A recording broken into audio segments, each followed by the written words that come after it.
Good morning, all of you. Have a nice day. And once again, welcome back to you. APS online class. Dear students, जो हम economics का chapter पढ़ रहे थे, भारतीय अर्थव्यवस्था के समक्ष चुनौतियाँ, उन चुनौतियों में हमने फर्स्ट जो चुनौती थी मुद्रास्फीति की, उसके बारे में अध्ययन किया। आज जो हम अध्ययन करेंगे, जो दूसरी महत्वपूर्ण चुनौती थी साथियों, कौन सी थी? गरीबी। क्योंकि अंग्रेजों ने हमारे देश की अर्थव्यवस्था को एक ऐसे नाजुक मोड़ पर लाकर खड़ा कर दिया था जहां से हमारी अर्थव्यवस्था को पुनः पटरी पर लाने के लिए जो हमारे देश के निर्माताओं के सामने जो ये कार्य था, ये किसी चुनौती से भरा हुआ कार्य नहीं, किसी चुनौती से कम कार्य नहीं था। उसी पॉइंट को लेकर आज हम डिस्कस करेंगे साथियों। तो सबसे पहले जो डेफिनेशन हम डिफाइन करेंगे वो करेंगे गरीबी को लेकर। जैसा कि हम पढ़ते आए हैं कि गरीबी क्या है,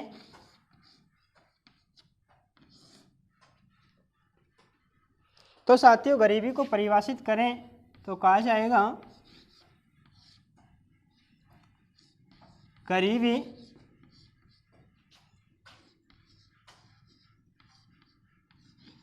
वह स्थिति है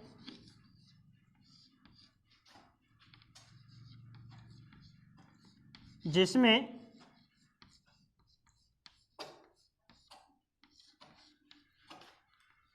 व्यक्ति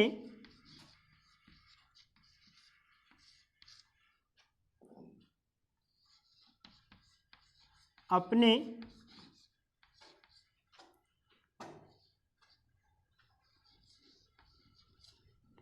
न्यूनतम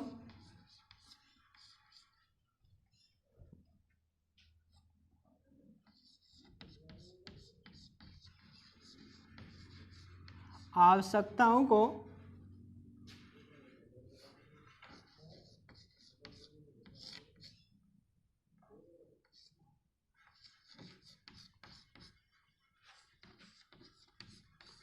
पूरा करने में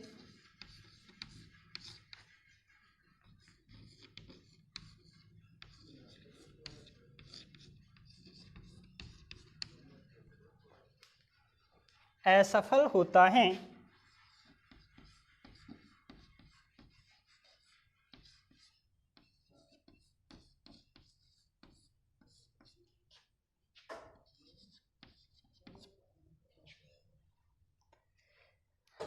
दूसरे शब्दों में मैं कहूं तो साथियों हम इसको ऐसे भी परिभाषित कर सकते हैं कि गरीबी एक ऐसी स्थिति होती है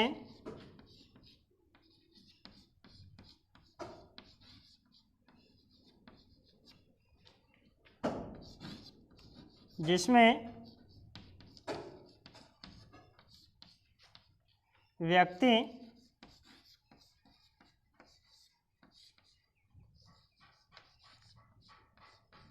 जीवन निर्वहन की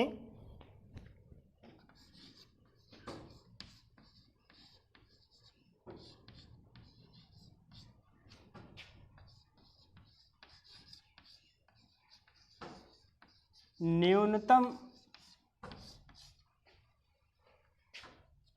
जरूरतों को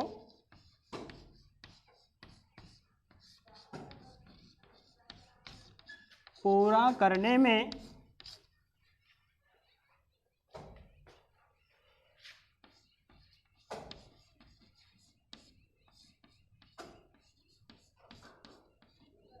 असमर्थ होता है।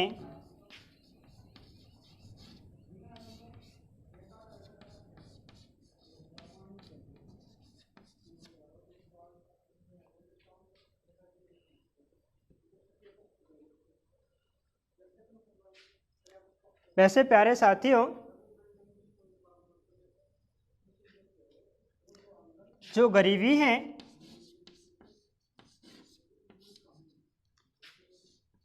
यह एक व्यापक अवधारणा होती है।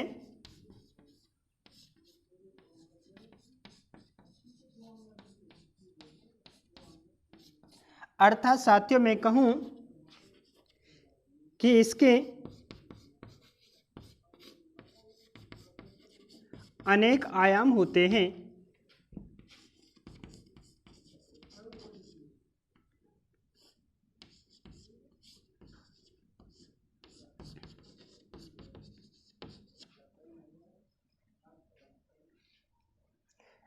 मैंने कहा साथियों कि गरीबी एक ऐसी स्थिति है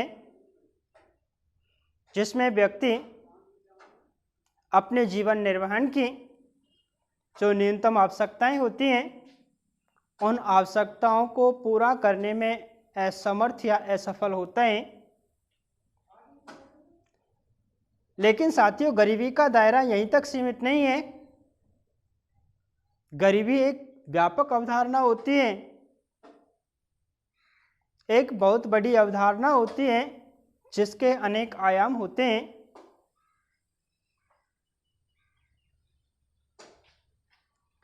लेकिन साथियों, सामान्य तौर पर हमारे देश में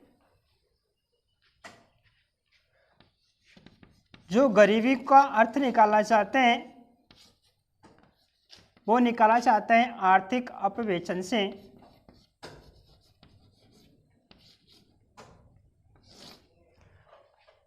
हमारे देश में जो गरीबी को देखा जाता है सामान्यतः किस आधार पर देखा जाते हैं? आर्थिक अपवेशन के आधार पर देखा जाते हैं। अर्थात मैं ऐसे कहूं साथियों,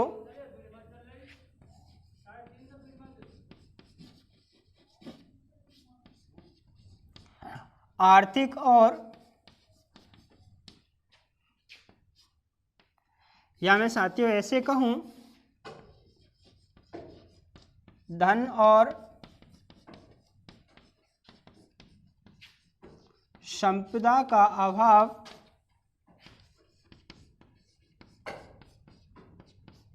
क्या कहलाता है साथियों? गरीबी।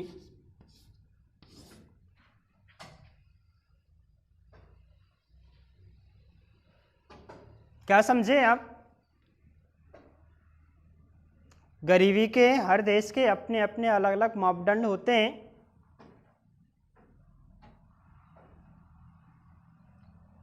गरीबी की जो परिभाषा है उस परिभाषा को हम सामान्य तौर पर कहें तो साथियों, गरीबी एक वह स्थिति होती है जिसमें व्यक्ति अपने जीवन निर्वहन की जो मूलभूत आवश्यकताएं होती हैं जैसे कि रोटी, कपड़ा और मकान, इन आवश्यकताओं को पूरा करने में भी कैसा रहते हैं? असमर्थ रहते हैं। लेकिन गौर फरमाइए साथियों, मैंने कहा कि गरीबी कोई छोटी अवधारणा नहीं है, यह एक बहुत बड़ी, एक बहुत व्यापक अवधारणा होती है क्योंकि इसके एक से अधिक आयाम होते हैं। इसके एक से अधिक आयाम होने के कारण गरीबी एक कैसी अवधारणा होती है? व्यापक अवधारणा होती है। लेकिन साथियों, हमारे देश में जो गरीबी को सामान्य तौर से देखा जाते हैं वो आर्थिक अपवेशन के आधार पर देखा जाते हैं, या मैं ऐसे कहूं कि धन और संपदा का अभाव ही क्या कहलाता है साथियों? गरीबी। It is okay.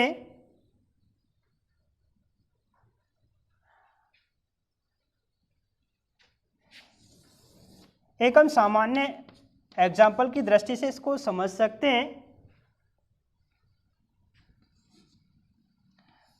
माना कि एक व्यक्ति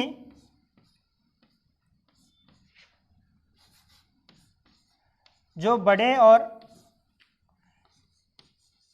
सुंदर घरों में रहता है,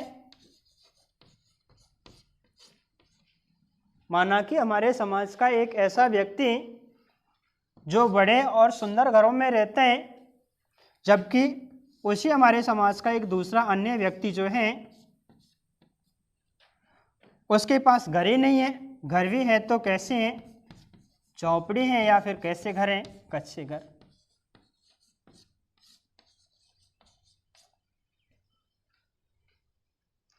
ऐसा तो हमने बहुत जगह देखा होगा, हर समाज में ऐसा हमें देखने को मिलता है। समाज का एक परिवार तो ऐसा होता है जिसके पास बहुत बड़े बड़े भवन होते हैं, ऊंची ऊंची अट्टालिकाएं होती हैं, लेकिन उसी समाज में कुछ परिवार ऐसे भी मिल जाते हैं जिनको सर छिपाने के लिए मकान तक नसीब नहीं होता। तो साथी, ऐसे परिवारों को क्या कहा जाते हैं, गरीब कहा जाते हैं।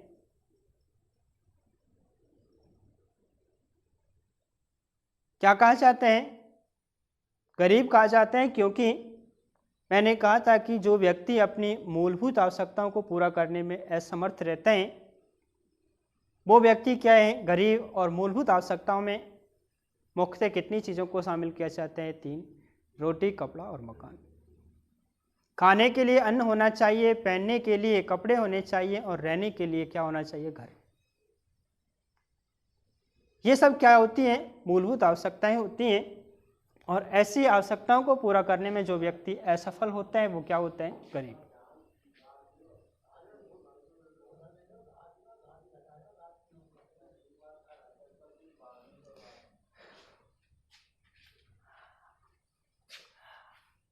आगे मैं बात करूं साथियों, गरीबी को मुख्यतः 2 भागों में बांटा जा सकता है।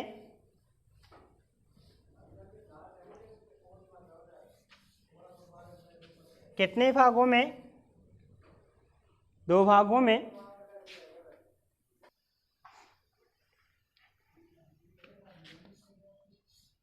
ऐसे भी कह सकते हैं साथियों, पॉवर्टी आर 2 टाइप्स। मुख्यतः गरीबी 2 प्रकार की होती है।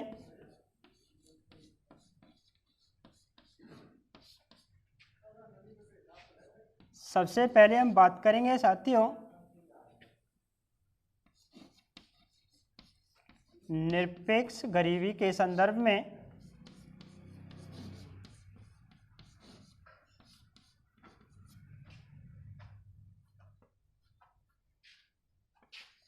इसमें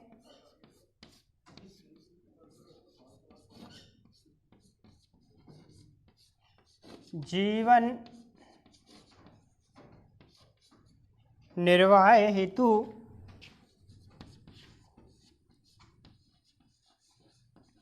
न्यूनतम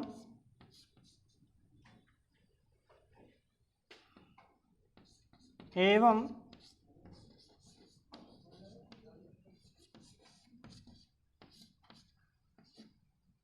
मूलभूत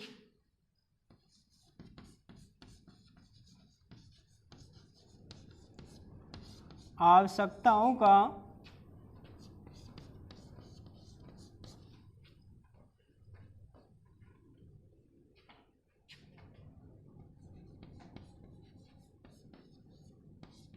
मानक स्तर तय किया जाता है।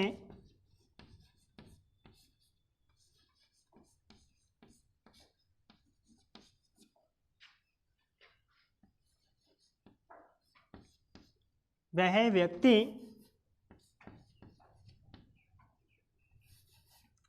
या कहें दोस्तों इसके पश्चात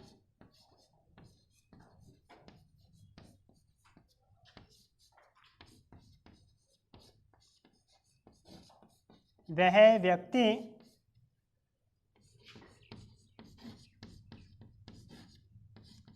गरीब होता है जो न्यूनतम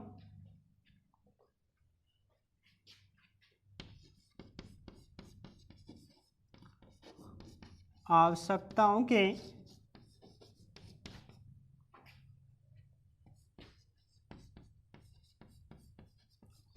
मानक स्तर को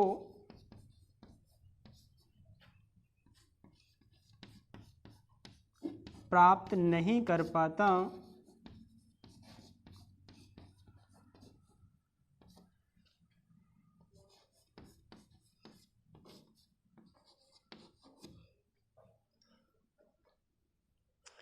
इसलिए साथियों अतः हम कह सकते हैं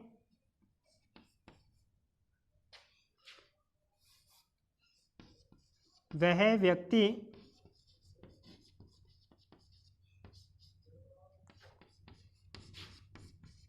गरीब होता है जो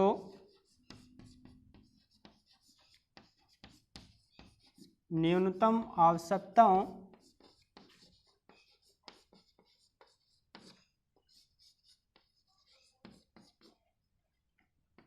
को पूरा करने में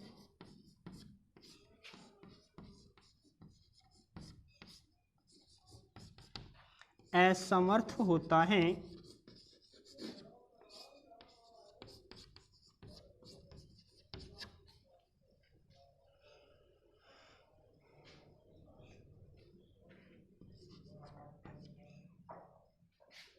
ध्यान देने योग्य बात है साथियों कि निरपेक्ष गरीबी जो है यह स्थिति अविकसित जो देश होते हैं उन अविकसित देशों के लिए सही होती है। मैं कह सकता हूँ कि निरपेक्ष गरीबी का जो अनुमान है वो कौन से देशों के लिए, अविकसित देशों के लिए सही माना जाते हैं। आगे साथियों मैं मानक स्तर की बात करूं तो प्रत्येक देश का अपना अपना अलग अलग मानक स्तर होता है। हर देश का अपना अपना अलग क्या होता है, मानक स्तर होते हैं, जिसके आधार पर वहाँ के लोगों को किस में डिवाइड किया जाते हैं, गरीबी में। अर्थात जो व्यक्ति उस मानक स्तर को पूरा नहीं कर पाता वो व्यक्ति गरीब होता है, और जो उस मानक स्तर को पूरा कर लेता है वो व्यक्ति गरीब नहीं होता। It's okay. मैंने कहा साथियों पॉवर्टी आर टू टाइप्स, गरीबी दो प्रकार की होती है। फर्स्ट मैंने कहा निरपेक्ष गरीबी। निरपेक्ष गरीबी की परिभाषा क्या थी दोस्तों, इसमें जीवन निर्वाह हेतु न्यूनतम जो आवश्यकताएं होती हैं, या मैं कहूँ साथियों मूलभूत जो आवश्यकताएं होती हैं, उन आवश्यकताओं का एक मानक स्तर क्या किए जाते हैं, तैयार किया जाते हैं। उसके पश्चात वह व्यक्ति या वह परिवार जो न्यूनतम आवश्यकताओं के मानक स्तर को प्राप्त नहीं कर पाता, वह व्यक्ति या परिवार क्या कहलाता है, गरीब। इसलिए हम साथियों सामान्य शब्दों में कह सकते हैं कि गरीबी एक ऐसी स्थिति होती है जिसमें व्यक्ति अपनी न्यूनतम या मूलभूत आवश्यकताओं को पूरा करने में कैसा रहता है, असफल। वैसे मानक स्तर की बात करें साथियों, मानक स्तर प्रत्येक देश का अपना अपना अलग अलग होते हैं। अगर हम बात करें निरपेक्ष गरीबी के संदर्भ में तो ये दोस्तों जो अविकसित देश होते हैं या पिछड़े हुए जो देश होते हैं उन देशों के लिए कैसा होते हैं, सही होते हैं। या जो अविकसित देश हैं उन देशों के लिए जो गरीबी का आकलन किया जाता है किसके आधार पर किया जाता है, निरपेक्ष गरीबी के आधार पर। और दोस्तों हम बात कर रहे हैं अपने देश की, भारत जैसे देश में जो निरपेक्ष गरीबी है, इस निरपेक्ष गरीबी का अर्थ ही क्या है दोस्तों, गरीबी से आपको असमंजस में पढ़ने की आवश्यकता नहीं है। चाहे एग्जामिनर हमसे गरीबी की परिभाषा पूछे या फिर एग्जामिनर हमसे निरपेक्ष गरीबी पूछे, दोनों का एक ही अर्थ होगा। हम दोनों की एक ही परिभाषा दे सकते हैं, हमारा क्वेश्चन गलत नहीं होगा। चाहे वो हमसे गरीबी के संदर्भ में बात करें या फिर साथियों वो हमसे निरपेक्ष गरीबी के संदर्भ में पूछे, दोनों का हम उत्तर एक दे सकते हैं। It's okay. ये पॉइंट क्लियर हुआ। आगे हम बात करेंगे साथ ही इसका दूसरा पॉइंट सापेक्ष गरीबी के संदर्भ में। किसके संदर्भ में?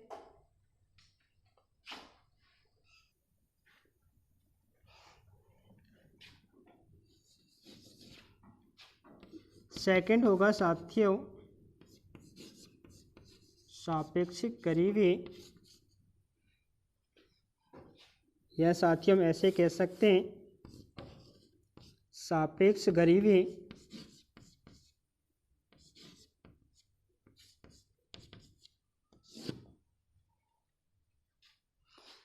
जिसको डिफाइन करेंगे साथियों वह समाज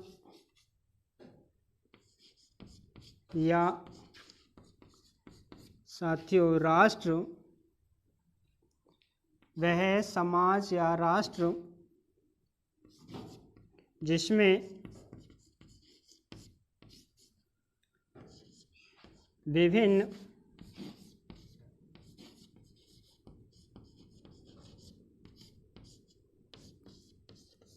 वर्गों के बीच या वर्गों के मध्य धन या साथियों में कहूँ आय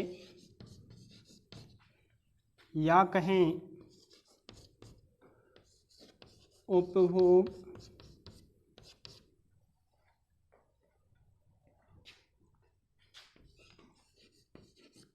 व्यय के मध्य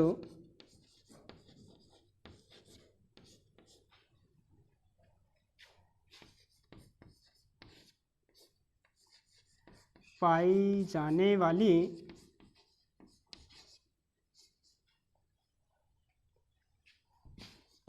सापेक्षिक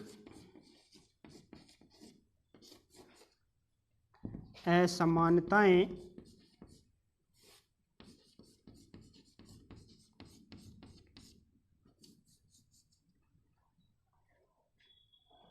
सापेक्षिक असमानताएं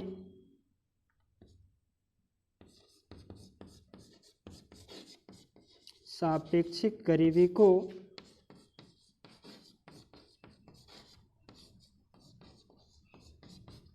परिभाषित करती हैं।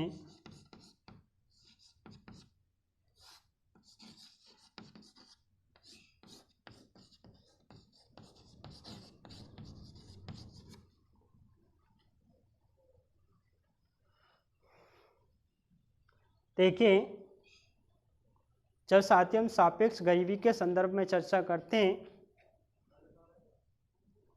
तो सापेक्ष का मतलब हम साथियों अनुपात से कह सकते हैं। जैसा कि हम जानते हैं कि एक समाज की बात कर लें, हम एक राष्ट्र की बात कर लें, एक समाज या एक राष्ट्र में एक से अधिक वर्गों के लोग रहते हैं ना। एक समाज में एक राष्ट्र में एक से अधिक वर्गों के लोग रहते हैं, बिल्कुल सही है। लेकिन क्या वो सभी वर्गों के लिए जो लोग हैं वो धन, आय और उपभोग व्यय के आधार पर समान होते हैं? क्या सभी के पास धन समान होते हैं? क्या सभी की आय समान होती है? क्या सभी उपभोग समान रूप से करते हैं? नहीं करते साथियों। एक वर्ग ऐसा होगा जो शक्तिशाली होगा, पूंजीपति होगा, दूसरा वर्ग ऐसा होगा जो कमजोर होगा। तो समाज में जो वर्ग पाए जाते हैं उन वर्गों में पाई जाने वाली जो असमानताएं, सापेक्षिक जो अंतर है, जो सापेक्षिक असमानताएं पाई जाती हैं वो सापेक्षिक असमानताएं ही साथियों क्या कहलाती हैं? सापेक्षिक गरीबी कहलाती हैं। अर्थात एक व्यक्ति, एक परिवार की तुलना दूसरे व्यक्ति या परिवार से की जाती है। एक व्यक्ति के उपभोग का स्तर अधिक होगा, हो सकता है, लेकिन जरूरी नहीं है कि दूसरे व्यक्ति या दूसरे परिवार का उपभोग या आय का स्तर अधिक हो। किसकी अपेक्षा? उस दूसरे व्यक्ति की अपेक्षा। नहीं आई बात समझ में आपको? माना कि समाज के दो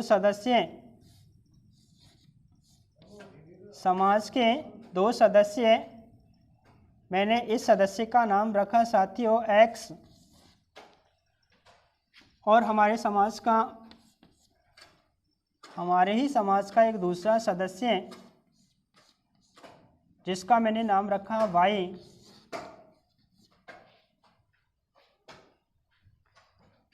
एक्स जो व्यक्ति है, इस व्यक्ति के आय का स्तर, धन का स्तर, उपभोग का स्तर कैसा है साथियों? अधिक। माना कि इस व्यक्ति की आय हम कितनी मान लें साथियों? 25,000 रुपये पर मंथ, जबकि वाई जो है इसकी जो आय है साथियों कितनी है? 15,000 रुपये पर मंथ। It's okay. जब इस व्यक्ति की आय अधिक है किसकी अपेक्षा? वाई की अपेक्षा। तो साथियों एक्स व्यक्ति वाई से कैसा हुआ? अधिक पैसे वाला हुआ। जब इसकी आय अधिक है तो इसका उपभोग स्तर भी कैसा होगा साथियों? अधिक होगा। इसलिए हम तुलना कर सकते हैं कि जो वाई व्यक्ति है, वाई व्यक्ति अपेक्षाकृत गरीब है किसके? एक्स व्यक्ति के। और इन दोनों का जो सापेक्षिक अंतर है वो सापेक्षिक अंतर ही किसको परिभाषित कर रहा है साथियों? सापेक्षिक गरीबी को। It is okay.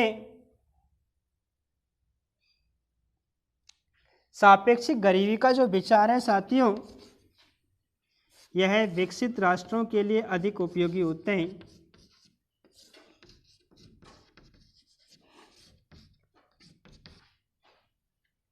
सापेक्ष और निरपेक्ष गरीबी में हमसे अंतर भी पूछा जा सकते हैं।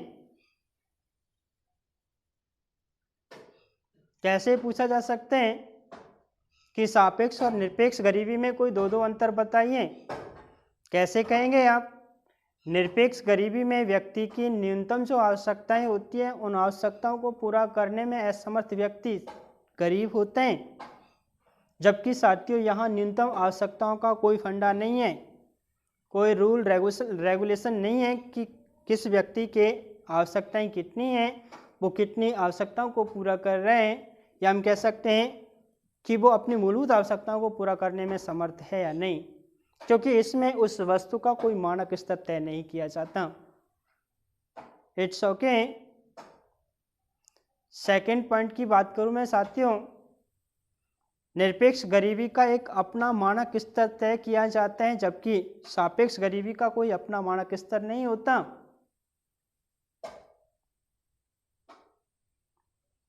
आगे साथियों मैं बात करूं थर्ड पॉइंट की, कि जो निरपेक्ष गरीबी है उसका विचार अविकसित राष्ट्रों के लिए अधिक उपयोगी होते हैं, जबकि सापेक्ष गरीबी का विचार विकसित राष्ट्रों के लिए कैसा होते हैं?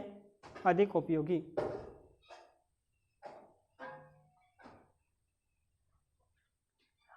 आगे साथियों हम जो अगला पॉइंट पढ़ेंगे वो भारत में गरीबी की माप